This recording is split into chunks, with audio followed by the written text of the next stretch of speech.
নমস্কার বন্ধুরা, কেমন আছেন সবাই? আমার চ্যানেলে সবাইকে স্বাগত জানাই। আজকে মিনি কচুরি করে দেখাবো মুগ ডাল দিয়ে। কিভাবে করেছি চলো দেখে নিই। প্রথমেই বলি, মুগ ডাল ভালো করে ধুয়ে পরিষ্কার করে 2-3 ঘন্টার জন্য চাপা দিয়ে রেখে দিতে হবে, ঠিক আছে? এরপরে দেখো একটা পাত্রে নিলাম 2 কাপ ভর্তি ভর্তি ময়দা। এটা ময়দা দিয়েই হবে, তোমরা আটা দিয়েও করতে পারো। 3 চামচ ভর্তি ভর্তি নিয়েছি গাওয়া ঘি। এটাতে ঘিটা দিতে হবে, কারণ কি তেল দিয়েও করা যায়, তার জন্য না ঘিটা দিলে না বেশ মুচমুচে হবে আর কি, মচমচে হবে যেটা। আচ্ছা, জোয়ান দিয়েছি, আর দেখো এখানে আন্দাজ মতন দিলাম নুন। দেখো এই উপকরণগুলো দিয়ে খুব ভালো করে ময়দার সাথে মিশিয়ে নিলাম। এরপরে নেওয়ার পর দেখো এখানে একটু মুঠো করে দেখে নিতে হবে, একই প্রসেস, যে বেশ আটকে যাচ্ছে, মানে বেশ ডালা মতন হয়ে যাচ্ছে, তারপরে ভেঙে যাচ্ছে, এরকম একটা হয়ে গেলে তো জল দিয়ে এটাকে ভালো একটা নরম করে ডো তৈরি করে নিতে হবে, ঠিক এই মতো।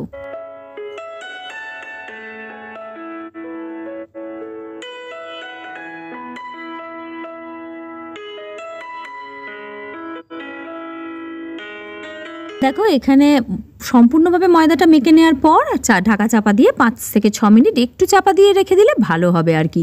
এদিকে দেখো ডালটা যে ভিজিয়ে রেখেছিলাম, জলটা সম্পূর্ণ ঝরিয়ে নেবো, নিয়ে শুকনোই এটাকে জল না দিয়ে এটাকে একটুখানি না, মানে দানা দানা একটু 2-1টা থাকলে অসুবিধা নেই, সেই মতন এটাকে 1-2 বার বন্ধ করে চালিয়ে এই মতন মিক্সিটা চালিয়ে নিতে হবে, যাতে একটু দানা দানা এই ডালটা থাকে। একবারে পেস্ট করে নিলে একটু অন্যরকম হয়ে যাবে, কিন্তু দেখবে এইরকম কচুরিতে একটু দানা দানা মতন থাকে, ঠিক এই মতন দেখো করে নিলাম। কচুরিটা বানানোর আগে পরপর যদি এইভাবে আমরা করে নিই, তাহলে খুব তাড়াতাড়ি কচুরিটা আমরা তৈরি করে নিতে পারবো, আর সময়টাও কম লাগবে।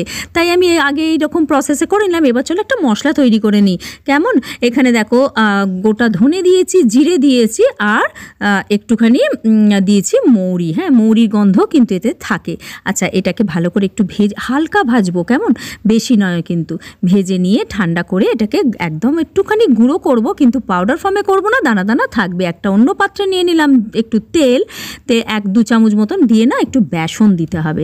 বেসনটা দিয়ে একটু ভালো করে একটুখানি দেখবে কালারটা চেঞ্জও হয়ে যাচ্ছে, 2 মিনিট মতন এটাকে একটুখানি মানে রান্না করে নিতে হবে, ঠিক এই মতো। তোমরা যদি এই মতন কচুরি খেতে ইচ্ছা করে এই মতন করে নাও, একদম দোকানকে হার মানিয়ে দেবে, আমার গ্যারেন্টি। তো দেখো এই মতন, যেই দেখো রংটাও চেঞ্জ হয়ে গেছে।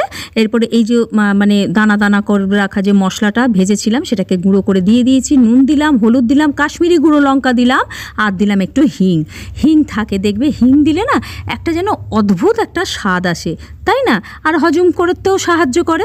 তো ব্যাস একটুখানি ভালো করে কষে মেজে নিতে হবে এই মশলাটা, তাহলেই তৈরি হয়ে যাবে। এরপরে এই ভেজানো ডালটা গ্রাইন্ড করে রেখেছিলাম, এটার মধ্যে ঢেলে দিয়ে ভালো করে 2-3 মিনিট ধরে কষে নিতে হবে, তাহলে কাঁচা কাঁচা গন্ধটাও চলে যাবে, আর আমার পুরটাও তৈরি হয়ে যাবে, ঠিক একদম শুকনো হয়ে যাবে, কিন্তু এতে জল তেল কিচ্ছু দিতে হবে না।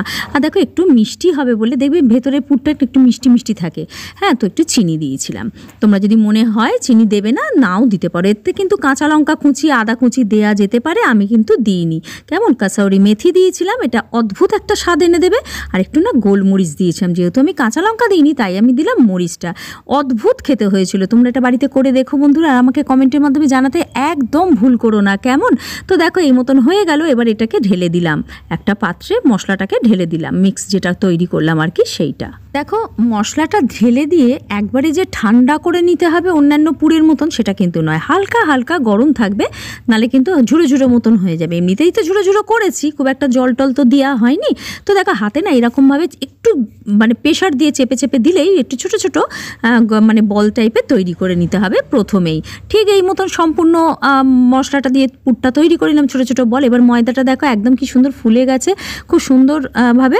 এবার এটাকে একটা মানে কি করব বলো তো, তোমরা আর্ধেক করেও করে নিতে পারো। আমি পুরোটাই একটা লম্বা লেচি মতন করে নিয়েছিলাম, নিয়ে ছুরি দিয়ে না সমান করে, যেহেতু আমি এটা ছোট ছোট করব তাই সমান করে কেটে নিলাম, ঠিক এই মতো।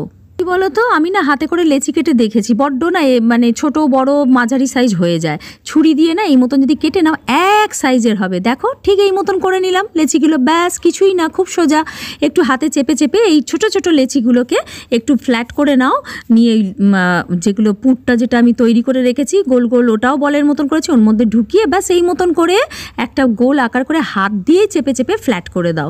মানে যতটা কচুরির সাইজটা রাখবে, এগুলো কিন্তু মিনি কচুরি তো ছোট ছোটই ভালোই হবে। এর সাথে না কলকাতায় একটা তরকারিও দেয়, সেটাও আমি তোমাদের করে দেখাবো। আজকে শুধু কচুরিটাই খাও করে, কেমন? আর চায়ের সাথে দারুণ লাগবে। আর যদি কোনো অনুষ্ঠান হয় বাড়িতে ছোটোখাটো, এরকম একটা কচুরি করে দিতেই পারো, দারুণ খেতে লাগবে। বাচ্চারা তো খুশি হবেই, বড়রাও খুশি হবে। তো বন্ধুরা চলো আগে দেখে নিই। দেখো আমি যে কাজটাই করি না কেন, মানে কচুরি বলো যাই, মানে যে কোনো রেসিপিতে আমি না সম্পূর্ণভাবে করে নিয়ে তারপরে ভাজা তেলের দিকে যাই, সেটা না সুবিধা হয়, তাই না? করতে করতে লুচিও বলো, 2-3টে থালা দিয়ে থালা করে তাতে লুচিগুলো রেখে তারপরে একসাথে ভাজো, তাতে সুবিধা হয় আমার যেন মনে হয়। তোমাদের কীরকম লাগে? তো দেখো গরম তেল, এটা কিন্তু একদম লো ফ্লেমে ভাজাবে, তবেই এটা মচমচে একদম দারুণ হবে। আর হ্যাঁ, সব থেকে বড় কথা, এটা বেশ 1 মাস রেখে দিতে পারবে। এটা ভীষণভাবে এই কচুরিগুলো রাখা যাবে আর কি। তো উলট পালট করে একটু দাঁড়িয়ে দাঁড়িয়ে কষ্ট হবে ঠিকই, একটুখানি কিন্তু ভেজে নিতে হবে একদম লো ফ্লেমে, কেমন? ব্যাস সার্ভ করে দাও। যদি তোমাদের মনে হয় যে একটু সার্ভ করবে কোনো চাটনি আচার এইসবের সাথে, করতেই পারো। হ্যাঁ, আর যদি মনে করো যে এমনি খাবে চা দিয়ে, সেটাও করতে পারো, এমনিও ভাল লাগবে। চায়ের সাথে যদি এরকম গরম গরম কচুরি হয়, মিনি কচুরি, আর এটা তো তরকারি দিয়ে খেতে ভালোই লাগে, আমরা মোটামুটি সবাই জানি। আর সর্বশেষ কী করেছিলাম, কি 2-4টে কাঁচা লঙ্কা এর সাথেই ভেজে নিয়েছিলাম। আহা, যা খেতে হয়েছিল কি বলবো। আজকের মতন এইটুকু থাক বন্ধুরা, কাল আসছি নতুন কোনো কন্টেন্ট নিয়ে। ভালো থেকো, সুস্থ থেকো। Thank you friends.